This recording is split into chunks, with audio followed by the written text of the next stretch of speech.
एक आदेश और 22 लाख छात्रों की तमाम उम्मीदें अधर में लटक गई।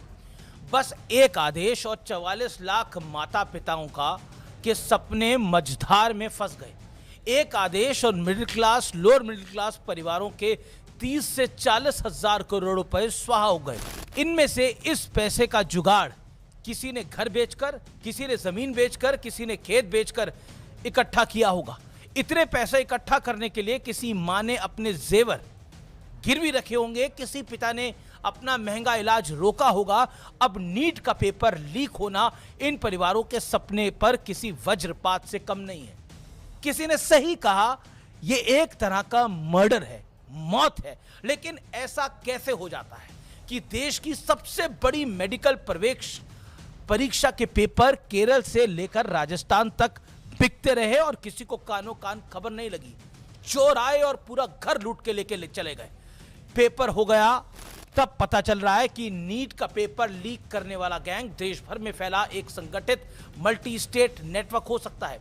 राजस्थान से हरियाणा तक और हरियाणा से दिल्ली, केरल, जम्मू कश्मीर, बिहार तक जांच में जो सुराग हाथ लग रहे हैं, उससे यह भी पता चल रहा है कि पेपर लीक करने वाले कितने सुनियोजित यानी ऑर्गेनाइज तरीके से काम कर रहे हैं।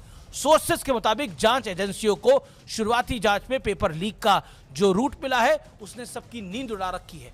दावा है कि पेपर सबसे पहले लीक होकर नासिक से निकला, नासिक से हरियाणा पहुंचा, वहां से जयपुर और फिर सीकर पहुंचा। यानी राजस्थान कहीं ना कहीं सेंटर में है इस पूरे मामले के अंदर।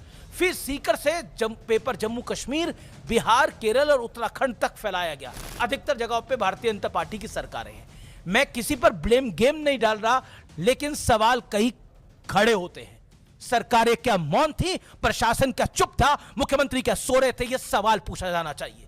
यह भी पता चला है कि यह पेपर एग्जाम से 4 दिन पहले सीकर में एक छात्र को 28 लाख रुपए में भी बेचा गया है। सोचिए, यह सौदा पेपर का नहीं था, यह उन बच्चों की आत्माओं के साथ था, उनके माता पिताओं की उम्मीदों के साथ था। देश की सबसे बड़ी परीक्षा का सबसे बड़ा पेपर लीक होकर देश भर में भ्रमण कर लाखों करोड़ों रुपए इधर से उधर हो रहा है और पूरा तंत्र ना जाने कहां लापता है। सो रहे हैं सब लोग, मुख्यमंत्री से लेकर डीजी तक, पुलिस अफसरों तक, सब सोए पड़े हैं। क्या खाकर क्या पीकर, मैं कुछ कहना नहीं चाहता। पेपर लीक होने की बात तब पता चली जब परीक्षा से जुड़ा एक गेस्ट पेपर टेलीग्राम, व्हाट्सएप और एक ऐप टेलीग्राम पर घूमने लगा, जिसके 720 में से करीब 600 नंबर के सवाल असल क्वेश्चन पेपर से मेल खा रहे थे। इसी गैस पेपर को केरल में पढ़ने वाले एमबीबीएस एक छात्र ने अपने पिता को भेजा। उसके पिता पीजी संचालक हैं। आरोपी एमबीबीएस छात्र ने पिता को मैसेज कर कहा, पापा यही पेपर आएगा, हॉस्टल की लड़कियों को दे देना।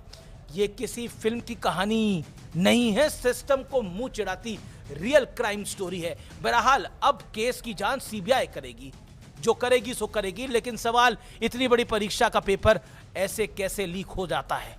एआई के दौर में क्या हमारा सिस्टम एक क्वेश्चन पेपर को सुरक्षित नहीं रख पाता?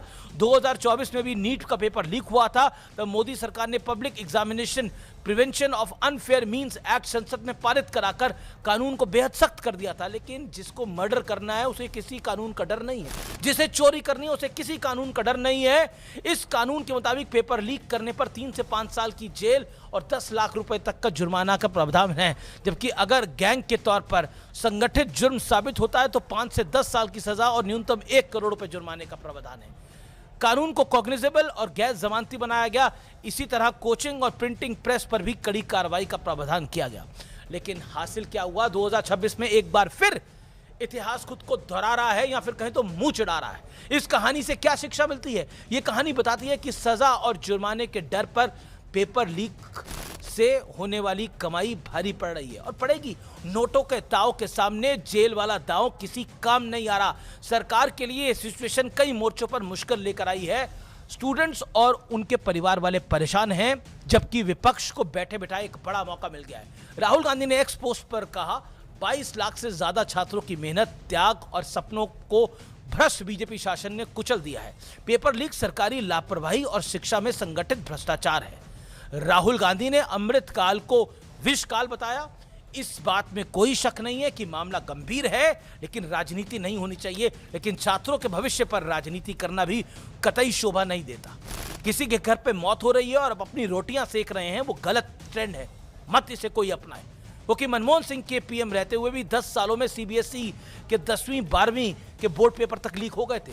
2012 में एम्स एंट्रेंस एग्जाम का पेपर लीक हुआ था, प्री मेडिकल टेस्ट का पेपर लीक हुआ था, 2007 में all India engineering entrance examination paper leak हुआ था। यानी ये लीक होने की जो प्रथा है चलती आ रही है, लेकिन समाप्त होनी चाहिए। लेकिन उस 10 सालों में क्या कोई कानून बनाया गया? नहीं। उस दौर में आरोपियों के खिलाफ केस सामान्य धोखाधड़ी और धाराओं में दर्ज किए जाते थे। पेपर लीक्स मोदी सरकार के दौर में भी हुए हैं, लेकिन सरकार ने कड़ा कानून बनाया।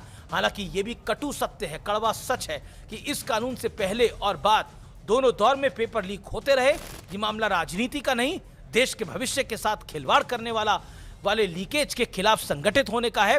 पेपर लीक गैंग के खिलाफ लेफ्ट, राइट, सेंटर, कांग्रेस या बीजेपी का नहीं, फेयर चांस ब्रिगेड बनकर काम करने का जरूरत है और संगठित होकर इस पेपर लीक की चोरी को रोकने की आवश्यकता है। उम्मीद है सरकार बड़ी कार्रवाई करेगी, सीबीआई बड़ी कार्रवाई करेगी और इनको कोई नहीं छोड़ेगा। लेकिन सवाल उस सिस्टम पर है जो एक बार फिर फेल हो गया, एक बार फिर फेल हो गया, एक बार फिर फेल हो गया।